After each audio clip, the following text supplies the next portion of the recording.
So I just got in a sample of the new release from Amouage, Opus 15 King Blue. Now if you notice on this channel, I've never reviewed Amouage before.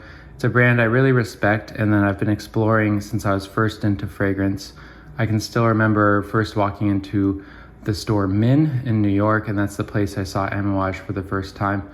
And at the time it felt like this very mysterious brand, very hard to kind of get into, very niche and hard to find.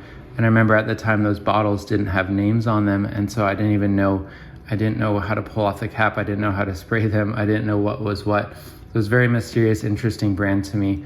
And I think at the time, things like Jubilation and Interlude were getting a lot of attention.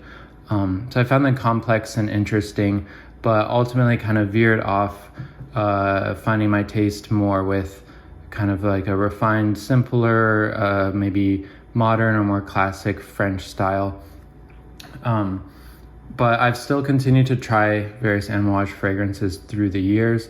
I feel like a lot of the kind of Christopher Chong era are really complex, really heavy on the spices and resins and smoky, which is just a bit much for me. I find some of those a little overly complicated, but I can see how if you really like those big, beefy, ultra complex, always shifting, so many notes kinds of fragrances, I can see how those would really speak to you. But the reason I was excited to get this one is I had just been planning already to order a bunch of Amouage samples, and then I saw that a new one was coming out, so I decided to just wait and order the new one. So we've got Dia, old classic I'd never tried, Overture, Lyric I've tried before. That one's always recommended as the rose for men to explore, kind of rose and sandalwood. Reflection I've tried, Search, and Guidance. So I've actually been somewhat interested in the newer ones. I know people have mixed feelings about the change of direction, but I think after people give them some time, they're coming around. I'm already seeing more people talk about some from the original release, like Enclave or Meander, coming back to those. That original, I think it was Trilogy or Quartet, I found a lot of them maybe relied too much in the base on modern woody ambers and were a bit scratchy. But I feel like the newest group to come out, there's a few interesting ones. Search is really interesting combination of lemon, smoky, citrus, and frankincense. It's really like you just lit a bunch of lemons on fire. So it's a really interesting alternative to the usual citrus for summer. So most of these I've smelled before, but I just wanted my own sample to wear them more at home to get to know them, because most of these I had just sprayed in stores in the past. So I think as far as the current creative direction, one big plus, I think you can say they're all at least interesting. I don't think any of them feel boring or any of them feel like they're chasing market trends.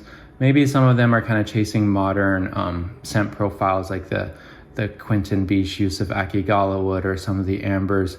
But I think they're all pretty interesting and offer something different. So I'll give credit to that, even if they're not to your taste. I actually find it a pretty interesting era for Amouage right now.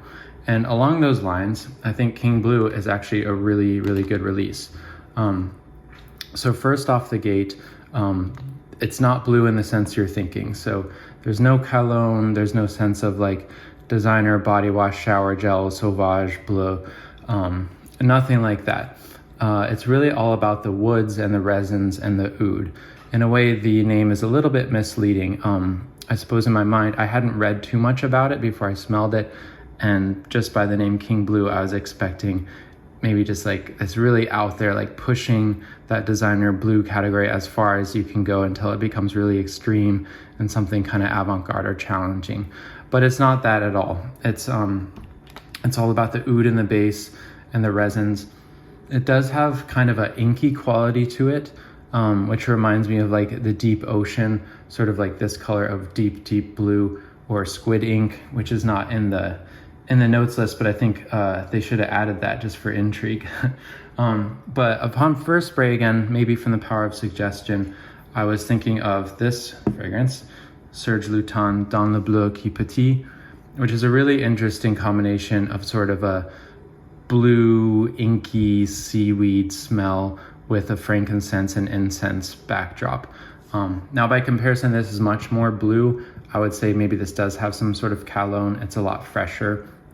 This is a lot darker, obviously has that long, deep base of oud, whereas this is kind of a light, incensey frankincense. So they're not really comparable, but it feels like there may be something along the same theme. Again, I feel like there's kind of a olfactive connection between the smell of ink and the kind of saline marine smell and the smell of seaweed. And I think these kind of play with the various suggestions that you can get out of materials that smell like that. So it doesn't actually list anything blue in the official notes list, which is kind of interesting. We've got mandarin, blackcurrant, pink pepper. Maybe something about that combination invokes the ink for me.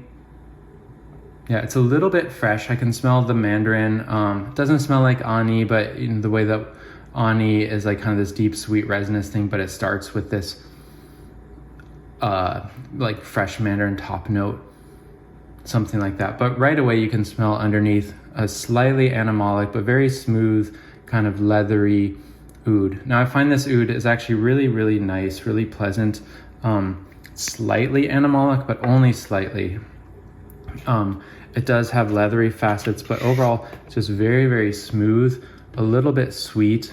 I tend to be really hypersensitive to sweetness, so it's not too sweet. It's not sweet to to my nose, but what I'm calling sweet gives it sort of an addictive character and a very smooth finish to it. So hyper suave, smooth oud in the base. Now I wore it as my scent of the day yesterday. It's not a huge projector, but it's very concentrated and lasted well the whole day into the next day. Again, there's that real oud in the base, which is going to give you great longevity. But at least from the sample spray, I sprayed a couple on my chest and one on my arm. I didn't feel like I was getting crazy projection compared to the experience I've had with some other Amouage. I was expecting potentially something huge. So I suppose the one downside is the price. It's in the much higher price category. If I'm gonna blow a big budget on a big oud, I'm still eyeing the Strangelove perfumes, Fallen to Stars. But this is very nice. I'm actually hesitant to have wasted another spray on this because I would like to wear it more and as much as possible. So that's all I can really say. To me, it's all about the woods. It's about the oud. There's nothing scratchy about it. There's none of those, potentially annoying, typical amber woods. None of that to my nose.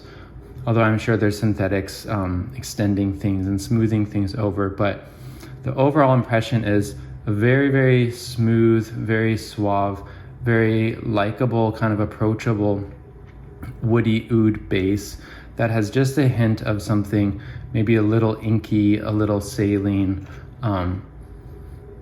But yeah, not particularly challenging, I would say. And what I like is it doesn't feel particularly overly complex as well. It has some nice contrasts, but it's not like a kitchen sink fragrance the way something like Interlude sort of is to me. And I think that's reflected in the notes. Just a few top notes: mandarin, blackcurrant, frankincense, amber, sandalwood, patchouli. I don't really get patchouli, but I suppose it's lending to the earthy woodiness. And then the oud and leather.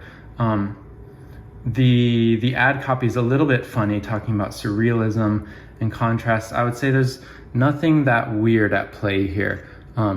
There's no jarring contrast. Like I said, there's a contrast between the freshness, the inkiness, and the wood, but it all blends together really, really nicely. So very, very nicely done. I'm a fan. I think a lot of people will like this. A lot of people who maybe groaned at the idea of a blue fragrance will find that they like this. The only people who might be disappointed is if you did think like I did, it was going to be their take, kind of pushing to the extreme, a blue freshness. And the other knock against it potentially is just that it's really not as weird or earth-shattering as the ad copy might make it sound. Also, if you already have a lot of ouds, you might not be as impressed as me. I've tried quite a few ouds, but I don't really have many. Actually, I only have Oud Infini now and Cartier Oud and Oud. So I'm not really burnt out on ouds, but this is one of the nicer ones and not at all smelling like It's not the Vuitton Ombre Nomad. It's not the synthetic, cloying, scratchy oud. It's super smooth. It's super rich and expensive smelling. Definitely probably leans more fall winter, although I wore it on a super hot muggy day and it worked just fine. But definitely worth giving a try, giving some attention. Don't be turned off by the fact that it's blue. It's really just a beautiful, smooth, suave oud fragrance.